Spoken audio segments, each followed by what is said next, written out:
নমস্কার বন্ধুরা, টুকি কিচেনে সবাইকে স্বাগত জানাচ্ছি। আজ আমি আপনাদের দেখাবো ছোলা চাট। সেই জন্য আমি নিয়েছি কিছু ভাজা ছোলা আর নিয়েছি কিছু অঙ্কুরিত ছোলা। তো আমি ছোলা ভিজিয়ে দুদিন টিফিন বক্সে রেখে দিয়েছিলাম, তাতেই এত সুন্দর অঙ্কুর বেরিয়ে গেছে। আপনারা তো জানেনই অঙ্কুরিত ছোলার পুষ্টিগুণ অনেকই বেশি, আর তার সঙ্গে এইরকম চাট হলে আর তো কোনো কথাই নেই, পুরো রাজকীয় স্টাইলে ছোলা চাট। আমি প্রথমে 4টে কাঁচা লঙ্কা আর কিছু ধনেপাতা নিয়ে ভালোভাবে পেস্ট বানিয়ে নিচ্ছি। আপনারা চাইলে শিলনোড়াতেও বানিয়ে নিতে পারেন, যেহেতু মিক্সচারে বাটলে সুবিধাটা অনেকটাই বেশি, তাই আমি মিক্সচারেই বেটে নিচ্ছি।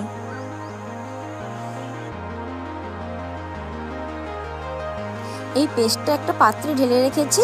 এইবার এই পেস্টের মধ্যে দিয়ে দিচ্ছি 2 চামচ কাসুন্দি সস।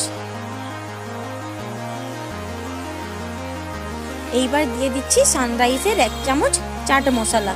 তো আপনারা আপনাদের পরিমাপ অনুযায়ী সব কিছু ব্যবহার করবেন। এইবার দিয়ে দিচ্ছি 1/4 ভাগ পাতিলেবুর রস।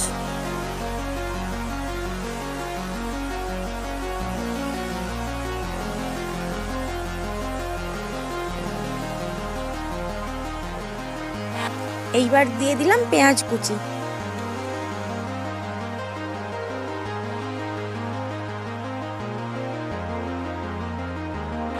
এইবার দিয়ে দিচ্ছি পরিমাণ মতো বিট লবণ। আর সব মশলা একসঙ্গে মিশিয়ে নিচ্ছি।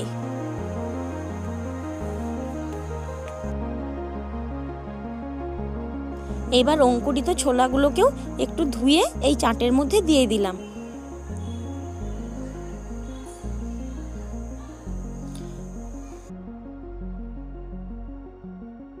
আর সব কিছু একসঙ্গে ভালোভাবে মিশিয়ে নিচ্ছি।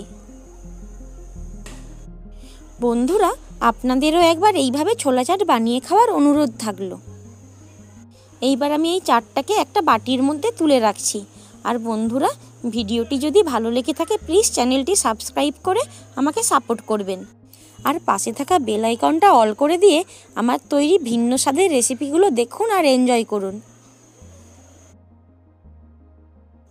সব চাটটা একটা বাটির মধ্যে তুলে ওপর থেকে কিছু ঝুরি ভাজা ছড়িয়ে উপভোগ করুন রাজকীয় ছোলা চাট। আর বন্ধুরা, ভিডিওটি ভালো লেগে থাকলে প্লিজ চ্যানেলটি সাবস্ক্রাইব করে আমার পাশে থাকবেন। তো আজকের মতো এ পর্যন্তই। দেখা হচ্ছে পরের ভিডিওতে ভিন্ন স্বাদের একটা রেসিপি নিয়ে।